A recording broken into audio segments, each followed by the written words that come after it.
Good morning students, class 7th। आज हम पढ़ेंगे हिंदी व्याकरण। बुक नेम है आपका कुटीर। ओके स्टूडेंट्स, कल हमने पढ़ा था लेसन फर्स्ट में भाषा और भाषा के रूपों के बारे में। आज हम जानेंगे भाषा का लिखित रूप किस प्रकार महत्वपूर्ण है हमारे लिए। तो भाषा का लिखित रूप बहुत ही महत्वपूर्ण है। इसके माध्यम से हमारे विचार हजारों लाखों लोगों तक पहुंच सकते हैं।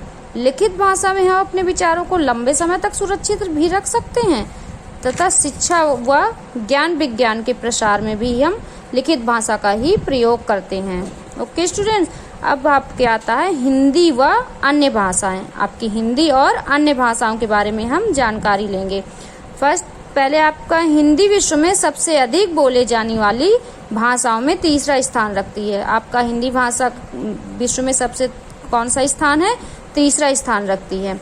वह भाषा भारत के एक कोने से दूसरे कोने तक बोली या समझी जाती है, अतः यह देश की राष्ट्रभाषा मानी जाती है। 14 सितंबर 1949 को भारत की संविधान सभा में हिंदी को भारत की राज्यभाषा के रूप में मान्यता दी गई थी। कब दी गई थी? 1949 को भारत की संविधान सभा ने हिंदी को भारत की राज्यभाषा के रूप में मान्यता दी गई थी। तभी से स्टूडेंट्स 14 सितंबर को प्रतिवर्ष हमारा क्या मनाया जाता है? हिंदी दिवस मनाया जाता है। भारत में अनेक भाषाएं बोली जाती हैं। इनमें से 18 भाषाओं को संविधान में स्वीकृति दी गई है। बहुत सी भाषाएं बोली जाती हैं, लेकिन सिर्फ आपकी 18 भाषाओं को संविधान में स्वीकृति दी गई है।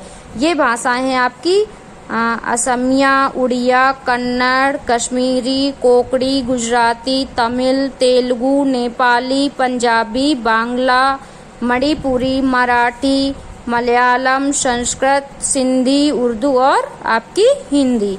ये आपकी भाषाएं हैं जो आपकी 18 भाषाओं को जो स्वीकृति दी गई थी, वो आपकी ये 18 भाषाएं हैं। ओके स्टूडेंट्स, अब हम जानेंगे लिपि। लिपि क्या है? भाषा की ध्वनियों को कुछ लेखन चिन्हों द्वारा प्रकट किया जाता है।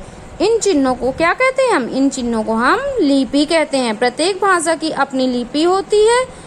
प्रत्येक भाषा जो हमारी भाषाएं हैं, उनकी हर एक की लिपि होती है। कुछ भाषाएं अलग अलग होने पर भी उनकी लिपि एक हो सकती है।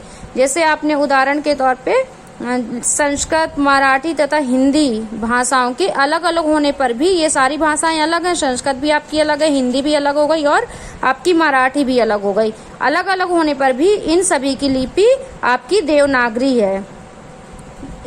तो आपकी जो लिपि है उसे हम लिपि किसे कहते हैं? उसकी परिभाषा, भाषा की ध्वनियों को लिखकर प्रकट किए जाने के लिए निश्चित किए गए चिन्हों को हम लिपि कहते हैं। अब कुछ भाषाएं और उनकी लिपियों के बारे में हम जानकारी लेंगे। आपकी हिंदी, संस्कृत, मराठी व नेपाली, इसकी आपकी लिपि क्या है? देवनागरी लिपि।